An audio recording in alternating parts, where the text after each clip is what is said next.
Studying is a journey. Be well prepared. Let's grad talk and don't get lost. Hai Sobat Pasca, selamat datang di Grad Talk, tempat kami mengungkapkan dan menyederhanakan dunia penelitian akademis yang seringkali membingungkan. Nama saya Suci Faniandari, dan hari ini saya akan membahas tentang penerapan hasil riset untuk inovasi board game bersama Erwin Jarod Skripsiadi, seorang kreator muda permainan papan atau board game Indonesia. Dalam episode kali ini, kita akan banyak berbincang seputar permainan papan budaya Indonesia, proses riset untuk konten game, hingga step by step pembuatan board game. Dalam episode ini juga akan dibahas mengenai tips dan trik pengajuan proposal pendanaan penelitian board game. Sobat Pasca, siapkan diri Anda untuk menyelami obrolan yang luar biasa inspiratif di Grad Talk kali ini. Mari kita masuk ke dalam topik yang sangat menarik ini.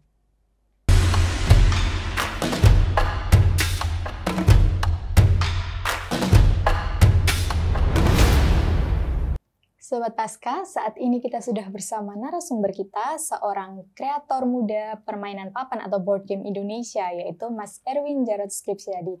Selamat datang di Grad Talk, Mas Erwin. Bagaimana kabarnya? Terima kasih, baik Mbak. Alhamdulillah. Oke, senang sekali Mas Erwin sudah berkenan menyempatkan waktunya untuk sharing bersama Sobat Pasca sekalian di sini. Oke. Bisa perkenalan terlebih dahulu nih tentang Mas Erwin dan juga board game, topik kita pada episode kali ini. Ya, perkenalkan Sobat Pasca, nama saya Erwin Jarod Skripsiadi, tapi biasa dipanggilnya Kang MG. Oke, Kalau MG. Di kalangan board game biasa dipanggil Kang MG. Okay. Saya adalah founder dari Home Pimpa Games dan juga Archipelago Games. Jadi board game itu mungkin di kalangan Sobat Pasca mungkin agak asing ya mungkin ya. Tapi mungkin kalau monopoli ular tangga itu mungkin semua tahu gitu, dan monopoli dan ular tangga itu salah satu dari jenis-jenis board game. Okay. Ada ribuan lagi judul board game yang lain selain monopoli dan ular tangga. Oke, jadi Mas Erwin bergerak di dunia game secara spesifik ini board game ya? Board game ya. Oke. Apa yang membedakan board game yang Mas Erwin usung dengan board game lain? Oke. Jadi mungkin saya agak cerita panjang ya. Oke, silakan Mas. Jadi saya tuh sebenarnya balik ke Solo kan baru ya. Saya di Solo tuh baru. Saya baru balik ke Solo tuh tahun 2012. Dan ketika pulang sebenarnya yang saya buat pertama adalah studio board game digital. Tapi karena dalam perjalanannya saya merasa bahwa perjalanan spiritual ya, perjalanan spiritual boleh dikatakan seperti itu. Saya melihat board game digital ini dalam tanda petik itu terlalu banyak mudorotnya. Banyak sekali adiksi yang bisa saya hasilkan dari game digital ini. Lalu sekitar tahun 2015 saya switch untuk total ke kreasi board game. Jadi game digitalnya saya shutdown, meskipun pada saat itu kita sempat punya game yang cukup edge-nya cukup lumayan lah ya. Okay. Judulnya Sangiran, kita bikin universe Sangiran, tapi kita shutdown dan kita total untuk membuat board game ini gitu. Dan dari tahun 2015 sampai sekarang ada brand Home Pimpa, itu untuk game-game yang kita nyebutnya sebagai family game, sedikit edukasi, gamenya simple, dimainkan oleh keluarga gitu. Dan Archipelago Games. Nah, Archipelago Games itu adalah game-game yang khusus saya buat dan saya dedikasikan untuk Indonesia. Oke. Karena Indonesia itu kan punya banyak sekali konten. Dan sudah diangkat menjadi board game itu oleh banyak publisher di luar. Tetapi sudut pandangnya selalu kolonial. Sudut pandangnya. Yeah. Ada satu game judulnya Papua misalnya. Tak contohin Papua gitu. Itu ceritanya adalah kita harus keluar dari Pulau Papua atau kita dimasak jadi sup hidup-hidup. Kemudian ada judul game yang paling ya kita sebutnya collector item. Itu yang banyak diperebutkan para kolektor game, judulnya Indonesia. Itu yang bikin game desainernya namanya Raymond Wersinga dari Belanda. Ceritanya tentang 3 raja Jawa yang rakus dan saling berebut kekuasaan. Nah dari situ saya melihat bahwa kita harus bikin game dengan konten Indonesia tapi dengan konten yang benar. Oke. Ya.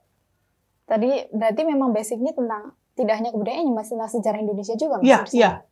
sejarah Indonesia, budaya kami menggali dan menampilkannya dalam kemasan masa kini board game, karena kalau di luar board game kan terus naik ya. Itu, dan alhamdulillah sampai saat ini kami dan Archipelago Game selalu menghadirkan game dengan konten-konten Indonesia ini. Oke, menarik sekali mengangkat tema-tema terkait tentang Indonesia dan budaya Indonesia. Bagaimana Mas riset di balik konten tema dari tiap-tiap konten yang Mas Erwin angkat ini? Ya, karena kita idealisme kita pengen bikin game yang benar-benar temanya benar, kontennya benar, ya kita benar-benar riset. Contohnya aku contohin misalnya ketika kita tertarik untuk bikin game tentang jamu. Nah, aku melihat kok kalau jamu kok kayaknya untuk anak-anak milenial sekarang ini nggak menarik nih. Aku harus menggali lagi. Saya banyak sekali baca kitab-kitab jamu lama. Sampai suatu ketika aku menemukan ada prasasti, nama Prasasti Madawapura. Prasasti Madawapura 2 kalau nggak salah, itu ada 2, 1 dan 2. Salah satu terjemahannya menyebutkan satu profesi namanya acaraki. Acaraki ini adalah profesi untuk peracik jamu. Nah, ini kan menarik ya, kita menemukan kata-kata baru lalu kita rubah. Kita rubah dalam bentuk cerita yang lebih modern. Jadi benar-benar kita membuat game ya riset basicnya. Kayak kalau misalnya aku bikin game judulnya Celebes di Anomalous Island. Itu berdasarkan catatan hariannya Alfred Willis tentang hewan-hewan endemik yang ada di Sulawesi.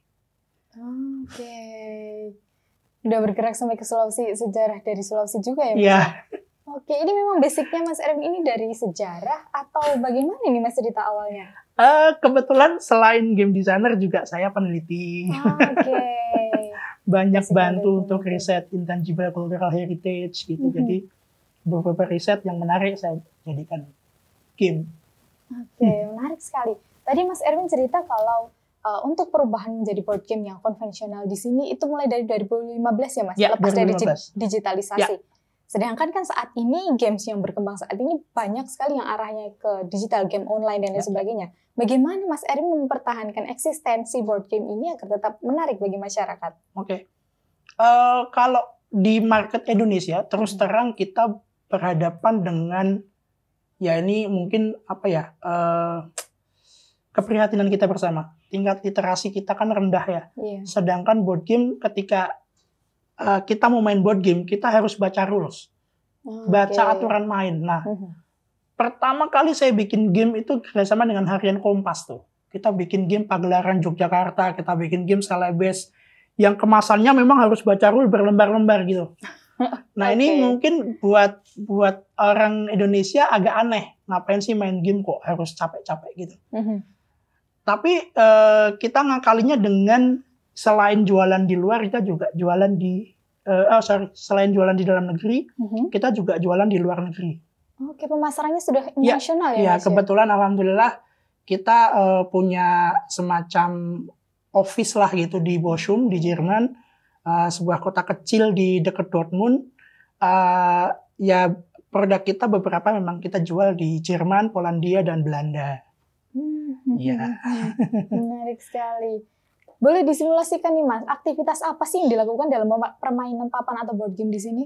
Banyak sekali, misalnya kayak batik ini. Kayak batik ini pemain akan jadi namanya Mbok Mase. Mbok Mase itu semacam mandor lah di Lawean pada waktu itu untuk membuat batik. Jadi benar-benar kamu harus membuat batik, kamu harus bikin polanya, kamu harus cari malamnya, sampai kemudian kamu proses pengeringan segala macam. Jadi kita benar-benar ini seperti simulasi membuat batik. Dan ketika saya demo ke beberapa pameran internasional gitu, orang ngelihat, oh ternyata bikin batik tuh begini ya. Oh ya. Jadi tahu. Bersifat edukatif juga berarti ya Mas ya. Ya saya pengen campaign soal Indonesia, bahwa Indonesia tuh kaya dan yuk cara penceritaan soal Indonesianya jangan asal dong gitu. Menarik. Terkait dengan misi pembawaan board game ini tadi Mas, berarti apa yang ingin Mas Erwin tekankan kepada masyarakat Indonesia secara khusus? Ya sebenarnya hidden message-nya adalah kita tuh negara kaya loh. yuk digali lagi gitu. Kalau apa namanya, kata mutiara saya itu adalah melalui board game ini, saya tuh pengen unlock the Indonesian treasure, pengen membuka apa namanya harta karun Indonesia dalam bentuk konten gitu. Saya orang yang percaya tradisi, tapi saya pengen mempertahankan tradisi itu dengan cara-cara yang tidak tradisional. Salah satunya melalui game. Ya. Oke. Tadi Mas Erwin juga cerita selain sebagai kreator game, Mas Erwin juga seorang peneliti. Terkait dengan episode kali ini, kita akan berbicara mengenai pemanfaatan hasil riset untuk inovasi board game. Bisa diceritakan Mas gimana pemanfaatan dari hasil risetnya menjadi game ini? Oke. Mungkin yang aku contohkan yang agak panjang itu Acaraki ya. Aku riset soal Acaraki. Jadi ketika saya tertarik dengan jamu untuk saya pengen angkat jadi game, lalu saya banyak bersinggungan dengan para, salah satunya ada penerjemah bahasa Sansekerta kalau nggak salah. Itu dari UNS juga, saya minta menerjemahkan beberapa kitab, beberapa inskripsi gitu. Lalu saya menemukan kata Acaraki itu. Nah, ketika Acaraki ini menjadi game, ternyata konten ini jadi lebih menarik nih. Loh, jamu ini kalau diulik kok ternyata bagus ya? Iya. Oh, kita itu ternyata punya banyak sekali ragam-ragam kalau bisa dikatakan etnomedicine yang banyak gitu. Dari hasil riset saya soal game ini, soal Acaraki, soal berbagai macam kitab, itu akhirnya saya bertemu dengan beberapa teman, kemudian kita membuat satu konsep bersama, kita berbarengan, lalu sampai saat ini lahirnya namanya Cafe Jamu Acaraki. Di Kota Tua. Mungkin Sobat Pasca bisa browse Acaraki Jamu itu berawal dari game, kemudian kita bersama-sama mengembangkan, lalu lahirlah Cafe Jamu Acaraki ini. Outputnya selain game juga tadi melahirkan sebuah cafe juga ya, Mas? Ya, Cafe Jamu. Harusnya seperti itu. Hasil riset itu bisa kemana-mana. Kami menyebutnya kalau di dunia kreatif kan IP. Contohnya filosofi kopi. Ya kan, itu kan dari kedai kopi, dari film jadi kedai kopi. Nah, kita juga dari game kita ke macam-macam gitu. Nah, kebetulan riset saya waktu jamu itu terlalu dalam memang. Terlalu banyak, terlalu dalam, terlalu apa ya? Ya terlalu kompleks lah. Sampai semua saya ulik gitu, akhirnya sayang ya kalau cuma jadi game gitu. Harusnya bisa jadi yang lain. Itu salah satu mungkin pemanfaatan riset. Berarti setiap meriset di sini Mas Erwin terjun secara langsung ya Mas ya? Untuk mengulik kontennya. Iya. Terkait dengan riset, pasti kita yang perlu di sini yang namanya pendanaan, terkait pendanaan dan sebagainya. Tentunya bagi Sobat Pasca yang tertarik untuk meneliti juga. Bagaimana Mas Erwin mendapatkan akses pendanaan pada waktu itu? Ya total memang kalau Home Pimba kan ditopang oleh selling board game kita ya. Selling, yaitu ketika kita mau membuat game baru ya memang kita keluar capital untuk melakukan riset, itu pasti ada. Dan selain itu juga saya memanfaatkan beberapa grant ya, international grant lah istilahnya, kayak di Belanda itu ada Stimulating Fund gitu kan, dari Creative NL itu, terus kemudian dari beberapa universitas internasional itu juga ada yang memberikan beberapa grant, kemudian juga dari pemerintah. Kebetulan tahun 2022 saya dapat grant Dana Indonesiana untuk kita bikin interaksi internasional itu di Jerman dan Belanda gitu. Tahun ini juga kita dapat dana grant untuk bikin Play Indonesia, untuk memainkan game-game bertema Indonesia. Ada 8 game yang akan saya bawa ke Belanda untuk kita mainkan di 8 kota di Indonesia, di Belanda. Kapan nih Mas rencananya Mas? Rencananya dari Oktober sampai November. 2 bulan ya. Membawakan permainan bertema Indonesia di Belanda. Di Belanda. Bagaimana Mas Erwin dulu ceritanya bisa mendapatkan funding dari internasional berbagai negara seperti itu Mas? Proposal. Proposal. Jadi memang saya nulis proposal, saya ceritakan bagaimana saya mengutip sebagai pembuka proposal itu, saya mengutip kata-katanya Perdana Menteri Belanda. 1 dari 10 orang Indonesia adalah Indonesia. 1 1 dari 10 orang Indonesia. Satu dari 10 orang Belanda adalah orang Indonesia. Oh, oke.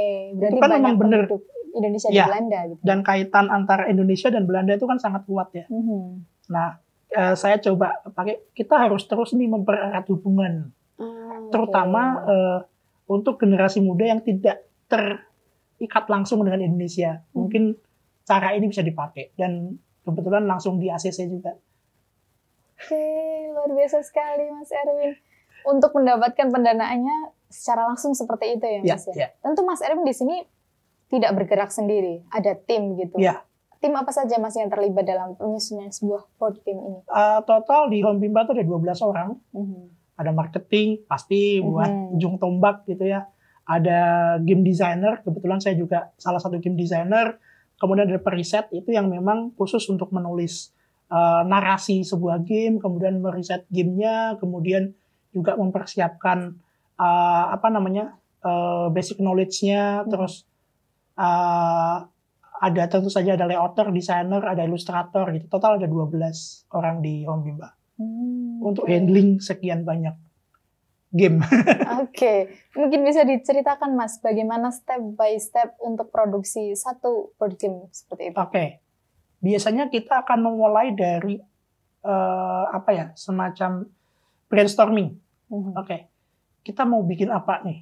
Dari pulau mana gitu. Oke. Oh, misalnya aku contohin kita mau angkat Papua deh yuk. Coba yuk kita bikin Papua gitu. Ketika brainstorming awal pasti yang muncul adalah hal-hal yang biasa.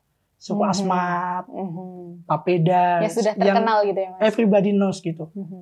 Cuman tiba-tiba semakin dalam kita belajar soal Papua, kita banyak menemukan hal-hal yang menurut saya menarik. Tiba-tiba saya menemukan suku Korowai.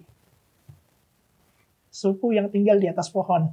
Oke. Nah itu kan Mbak aja nggak tahu kan suku Korowai itu apa ya. Mas. Nah ini bakal jadi menarik nih gitu. Salah satu game-game yang banyak diangkat di Eropa kan soal suku Viking segala macam. Tema Viking itu banyak banget tuh. Kenapa kita nggak coba angkat suku Korowai? Gitu. Bahkan orang Indonesia sendiri nggak tahu. Gitu. Tapi ini asik nih kalau kita bikin game. Gitu. Kadang-kadang kan kalau game tetap kita harus hitung gameplaynya ya. Oh kayaknya kalau temanya begini, gameplaynya begini bagus nih. Ya udah kita angkat ini aja gitu. Suku Korowai misalnya kayak gitu. Jadi mungkin risetnya kayak gitu. Kita mulai dari brainstorming, menemukan hal yang menurut kita ini bagus. Contohnya kayak sekarang kita lagi coba sawah laba-laba. Yang apa itu, Mas? di Wairebo. Oke. Nah, sawah laba-laba ini juga bagus nih dibikin. Nah, kita lagi riset soal itu sawah laba-laba untuk kita bikin game soal Wairebo gitu. Habis itu kemudian kita pelajarin. Setelah kita pelajarin, kita cari keywordnya. Keywordnya itu akan menentukan mekanik. Mekanik itu cara permainannya. Cara permainannya. Kalau di board game sendiri itu ada sekitar 82 mekanik permainan. Misalnya kalau Monopoly aja yang mungkin semua orang tahu ya, itu mekaniknya adalah dice rolling namanya. Muter dadu, dikocok, keluar angka berapa itu jalan. Itu namanya dice rolling. Terus dia harus mengumpulkan stasiun A, B, C dalam satu komplek. Itu namanya set collection. Nah itu mekaniknya seperti itu. Nah itu dari hasil riset itu, lalu kita pilih-pilih, mekanik yang pas dipakai apa. Lalu diwujudkan menjadi aturan permainan, dibikin apa prototype, lalu dicoba jadi dummy. Seperti itu. Mas Erwin, belajar ini semua dari mana Mas ini?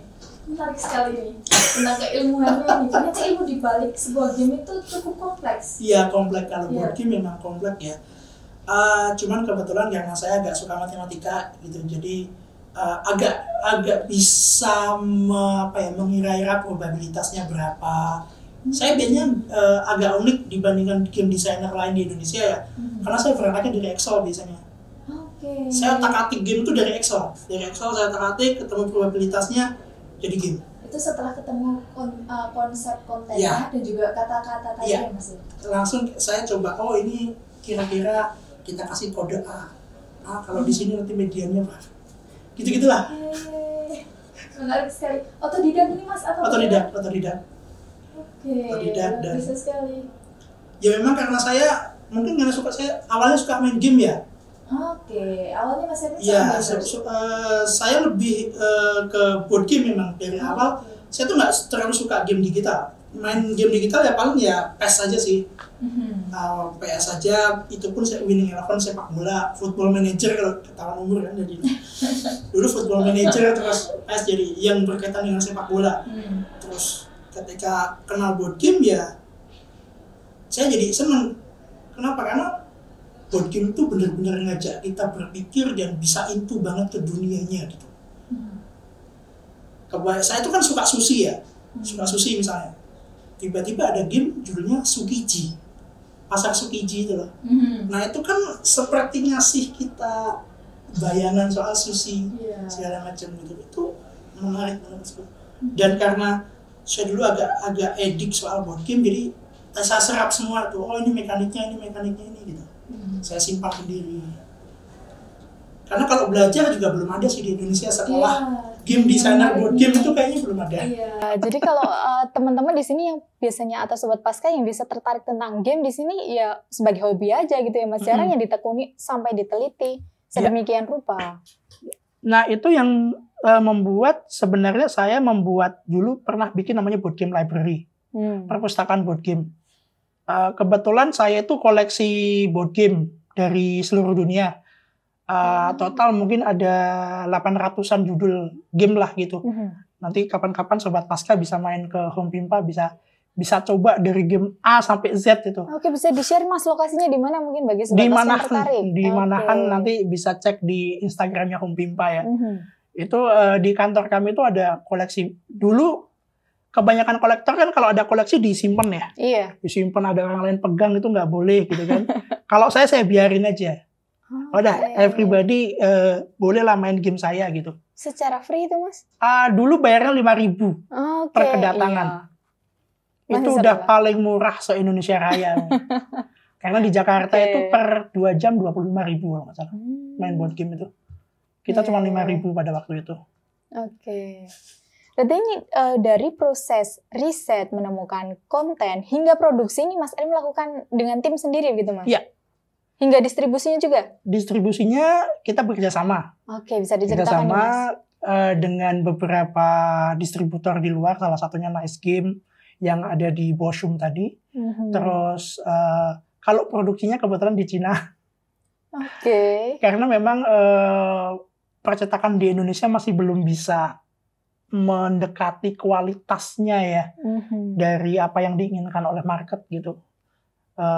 Cetakannya masih tidak terlalu konsisten, kemudian warnanya juga kadang-kadang buram, kemudian potongan kertasnya kadang-kadang ala kadarnya gitu. Jadi kita pernah itu cetak di Indonesia, akhirnya kita buang. Ada 300 box gitu. Kita buang karena memang tidak sesuai dengan spesifikasi. Oke. Ya, jadi sekarang kita cetaknya di China gitu dan langsung dilempar ke market. Begitu, Ya, langsung dipasarkan. Dibawa ke Jerman. Wow, luar biasa sekali. Mungkin bisa diceritakan Mas kesulitan-kesulitannya tadi. Mungkin salah satunya adalah mencari percetakan yang belum ada, belum tersedia di Indonesia. Kesulitan lainnya dihadapi mungkin apa, Mas?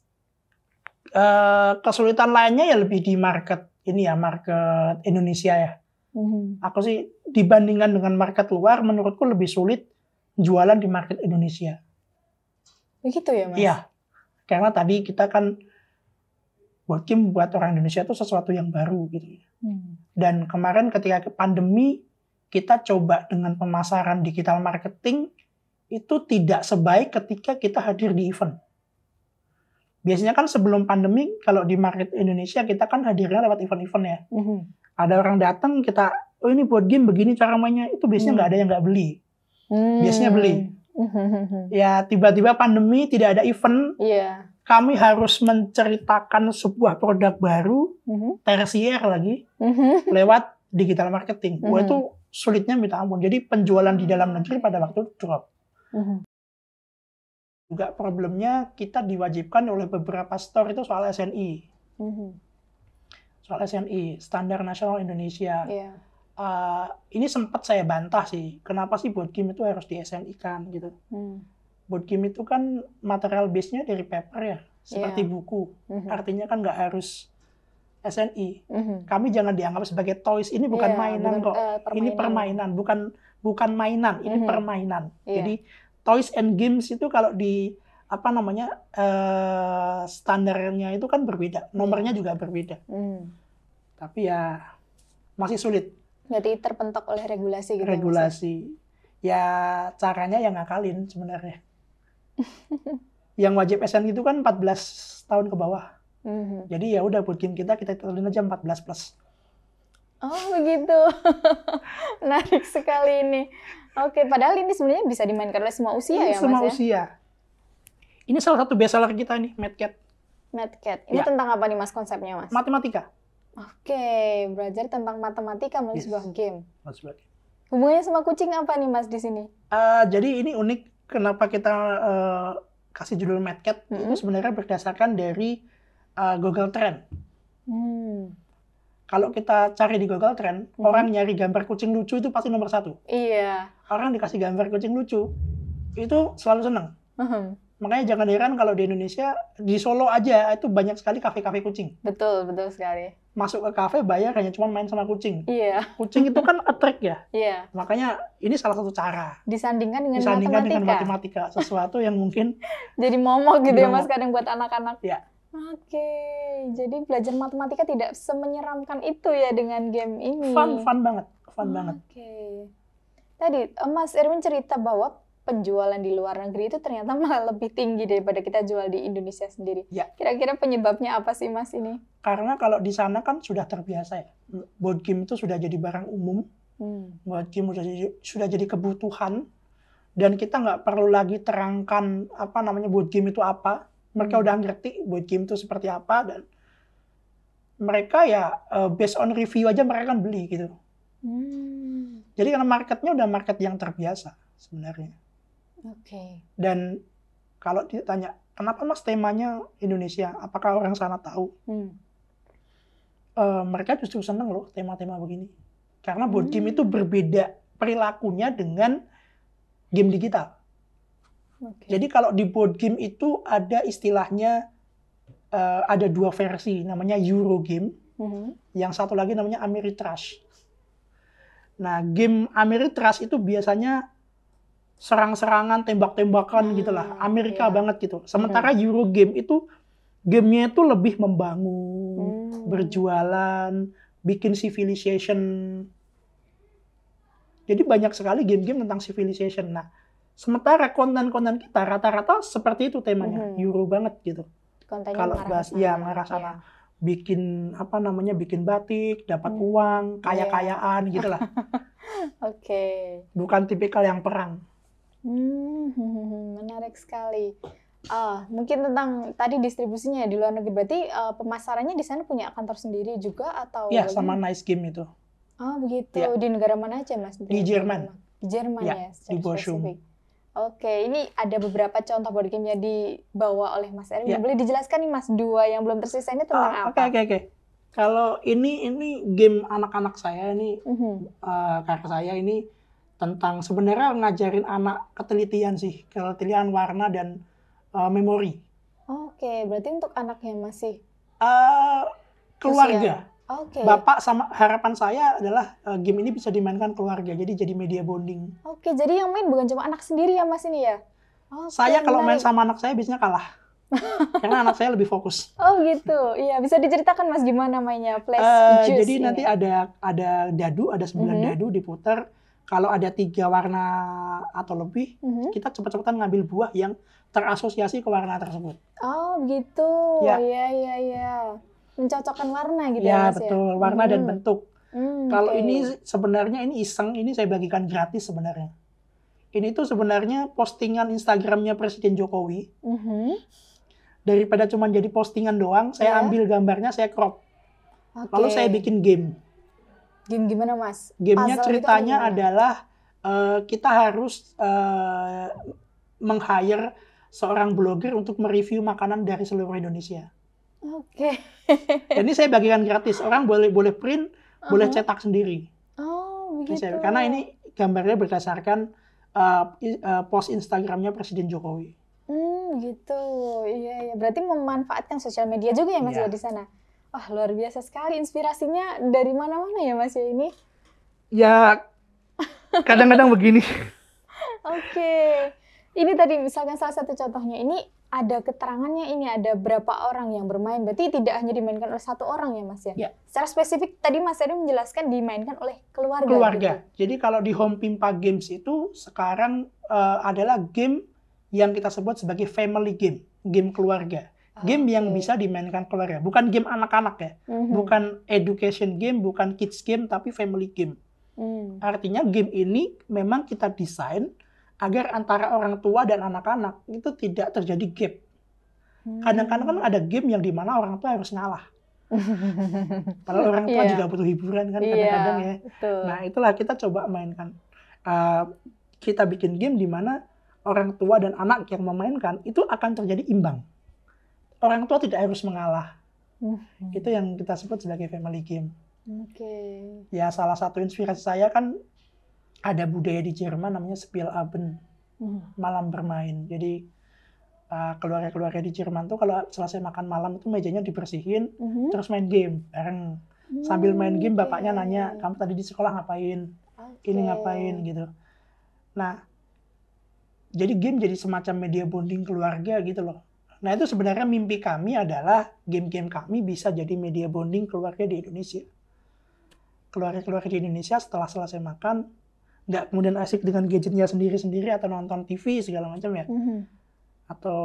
Tapi kemudian sebentar lah, habis makan malam bersama, mejanya dibersihin, main game bareng 1-2 kali, orang tua sama anak itu diskusi dan dialog gitu loh. Jadi dari game ini menjadi media untuk membuka komunikasi antar keluarga gitu ya Mas ya. Mungkin ada nilai-nilai lain yang ingin Mas Erwin angkat dari board game buatan Mas Erwin dan tim di sini. Ya, kalau dari beberapa riset kan memang board game itu punya banyak sekali nilai positif ya. Ketika anak bermain board game, dia belajar soal strategi, dia belajar kesabaran, dia belajar soal fairness. Karena board game itu kan kadang-kadang orang kalau mau curang gampang gitu, nggak tahu buang kartu aja gitu. Cuman kan kita ngajarin untuk anak-anak fairness ya, untuk berlaku fair, terus berpikir sistematis. Karena kalau kita main game kita nggak sistematis tuh kalah biasanya. Itu ya banyak hal positif yang bisa didapatkan oleh siapapun pemain-pemain board game. Bahkan beberapa di luar kan board game dipakai untuk terapi. Oh, menarik sekali nih, ya, Mas. Terapi dipakai untuk terapi demensia, banyak kok. Banyak dikembangkan sekarang. Penggunaan board game sebagai media terapi. Berarti tadi selain nggak hanya di kebudayaan aja ya Mas, ya di bidang lain tadi termasuk untuk pengobatan demensia itu berarti di bidang kesehatan ya Mas? Iya, di bidang kesehatan.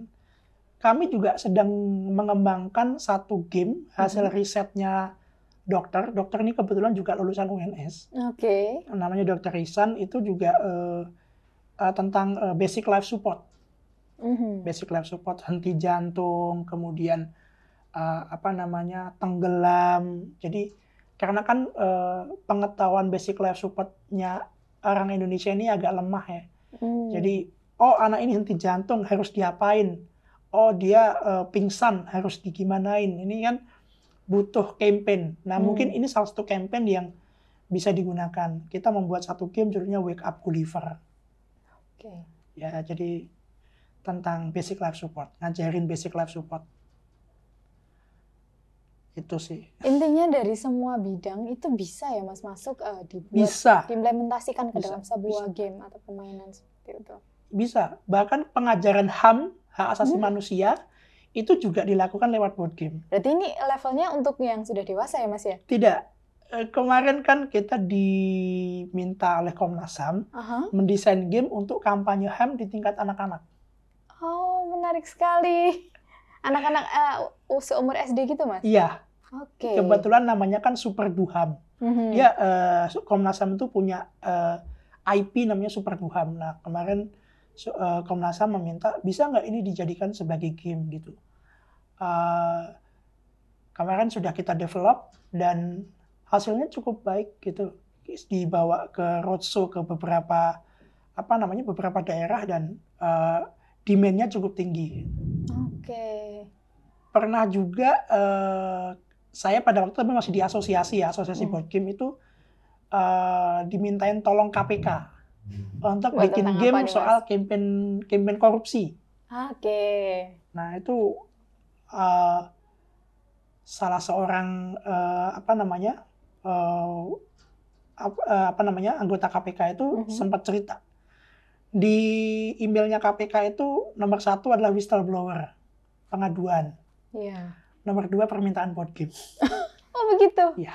Oh luar biasa sekali. Saya pernah diceritain langsung itu sama Iya. beliau Pak Romi itu. Jadi memang sudah banyak sekali lembaga yang menggunakan board game itu sebagai media pendidikan, media campaign. Oke, selama ini Mas Erwin juga melakukan riset tidak terkait dengan para pengguna board game yang Mas Erwin buat di sini? Iya pasti riset ya. Salah satu lininya Home Pimpa kan B2B ya, ada business to business. Nah kebetulan kita pernah kerjasama dengan lembaga training untuk keamanan pangan. Oke. Training keamanan pangan itu kan ribet, jelimet, bosenin ya. Iya. PDF. Nah kita coba kemarin bikin dari simulasi. Oke. Simulasi game tentang keamanan pangan. Tapi itu untuk internal pelatihannya mereka. Iya. Bahkan PT Pos pun juga pakai game untuk ngajarin soal supply chain logistik. Oke, berarti sudah merambah ke berbagai bidang Ada ya Mas B2B ini? ya, kita punya layan B2B juga sih. Layanan B2B itu untuk customize game. Berarti bisa juga ya Mas ya data hasil dari survei terhadap pengguna board game di sini untuk dijadikan publikasi gitu ya Mas? Ya, bisa. Terkait dengan penelitian ini untuk Sobat Pasca. Ya. Gitu. Oke, luar biasa sekali, menarik. Ini tadi tema mengenai board game. Mimpi ke depan Mas Erwin ini bagaimana untuk board game secara spesifik di Indonesia begitu? Ya, mimpi saya board game kita bisa hadir di ruang keluarga Indonesia, bisa menjadi jembatan komunikasi antar keluarga. Mimpi saya sederhana. Seluruh keluarga di Indonesia setelah makan malam, yuk bersihkan meja makannya, main bersama anaknya. Luar biasa sekali. Main, tanya anaknya di sekolah ngapain, yuk. Gitu. Karena itu salah satu cara untuk menyelamatkan generasi Indonesia ke depan. Betul. Di tengah zaman digital saat ini masih biasanya anak-anak sudah kecanduan gadget gitu ya. Dan orang tua susah sekali untuk melakukan kontrol di sana. Nggak cuma anak-anak loh, orang tua juga kecanduan gadget. Jadi dua-duanya kecanduan ya Mas ya akhirnya. Oke. Yuk ngobrol lagi dengan anak-anak. Mungkin kan banyak orang tua yang tidak bisa kaku sama anak-anak. Iya. Mungkin bisa pakai game kami untuk sebagai jembatan untuk ngobrol bersama anak. Oke, menarik sekali. Terima kasih banyak Mas Erwin atas inspirasinya tentang board game yang episode kali ini menarik sekali nih Mas, karena kita berbicara secara lebih santai tentang game gitu yang menarik bagi Sobat Pasca. Untuk Sobat Pasca, silakan coba mengkulik lagi tentang board game. Tadi bisa dikunjungi di mana Mas kalau untuk kantor kami ada di Manahan, di Jalan Derkuku nomor 9. Oke. Di belakang kantor pajak ya. Oke. Yang ada kantor pajak di Manahan tuh, mungkin bisa. Silahkan berkunjung, melakukan riset. Kita punya banyak sekali board game yang siapa tahu bisa dimanfaatkan oleh teman-teman sahabat Pasca semuanya. Oke, ini bagi Sobat Pasca, ini sudah terbuka sekali peluang untuk melakukan penelitian tentang game. Begitu dengan Mas Erwin secara langsung gitu ya Mas ya? Ya, semoga bisa ya. Oke. Terima kasih sekali Mas Erwin Sama-sama. untuk episode kali ini. Dan untuk Sobat Pasca, sampai jumpa di episode berikutnya.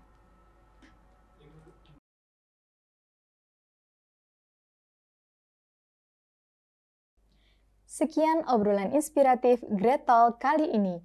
Terima kasih Sobat Pasca sekalian telah menyimak hingga akhir. Semoga inspirasinya bisa menjadi semangat bagi kita semua untuk bisa memanfaatkan peluang dan hasil riset untuk inovasi di berbagai bidang. Sampai jumpa di episode selanjutnya dengan tema-tema menarik lainnya seputar perkuliahan pasca sarjana, penelitian, dan publikasi. Studying is a journey. Get well prepared. Let's great talk and don't get lost.